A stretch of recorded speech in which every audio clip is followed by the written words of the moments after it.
Surah Al-Ikhlas. Bismillahirrahmanirrahim.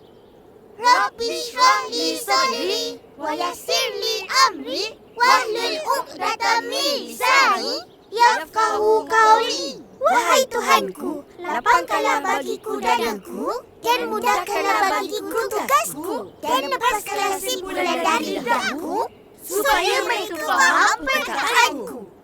Amin. Semua sudah sedia nak mengaji? Sudah!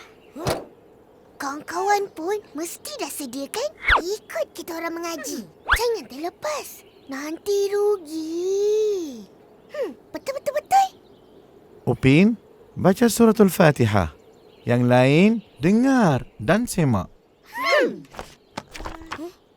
Bismillahirrahmanirrahim. Alhamdulillahi Rabbil Alamin. Ar-Rahmanir-Rahim. Maliki Yaumiddin. Iyyaka na'budu wa iyyaka nasta'in. Ihdinas siratal mustaqim. Siratal ladzina an'amta 'alaihim ghairil maghdubi 'alaihim waladdallin.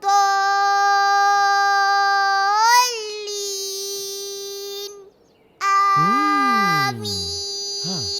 Bagus. Upin dapat baca dengan baik sekali.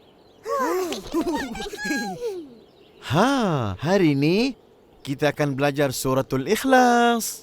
Ui, senang je tu. Bismillahirrahmanirrahim. Kenapa? Tunggu Ustaz baca. Itu pula. Ihsan, bangun. Ihsan, pergi basuh muka.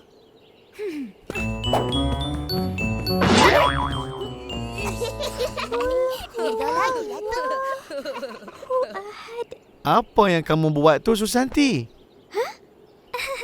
Saya lagi cuba hafal surat ini, Ustaz.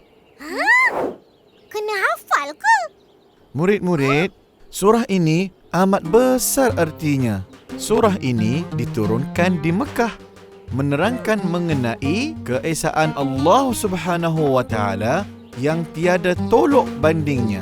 Maka jika manusia benar-benar percaya pada kebesaran Allah Subhanahu wa taala, dia akan menjadikan hukum-hukum Allah sebagai peraturan dalam hidupnya. Selamatlah hidupnya dunia dan akhirat.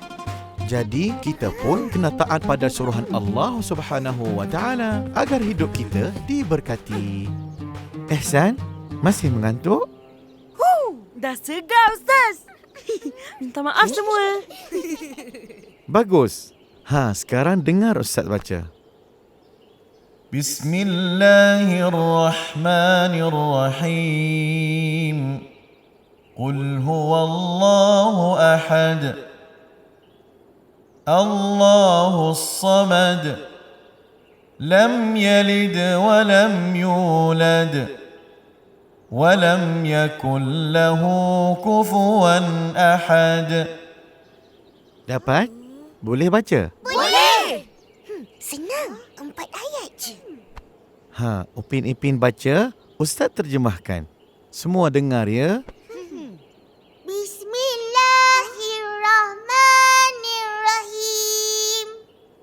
Qul huwallahu ahad. Katakanlah, Dia Allah yang Maha Esa. Allahus samad. Allah adalah Tuhan yang bergantung kepadanya segala sesuatu. Lam yalid wa lam yulad. Dia tidak beranak dan tidak pula diperanakkan. Wa lam yakul lahu kufuwan ahad. Dan tidak ada seorang pun yang setara dengan dia. Baiklah, mari kita baca suratul Ikhlas sekali lagi dengan tajwid dan tarannum yang betul. Ihsan, mulakan.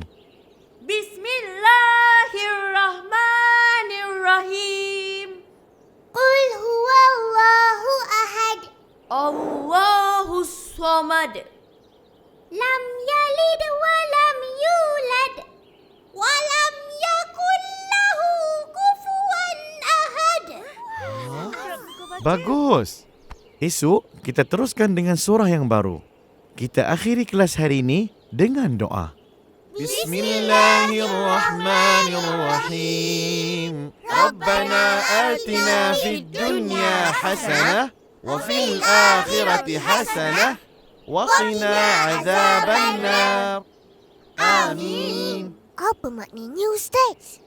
Esok Ustaz huraikan. Esok datang mengaji biar segar dan bersemangat. Jangan ada yang tertidur lagi.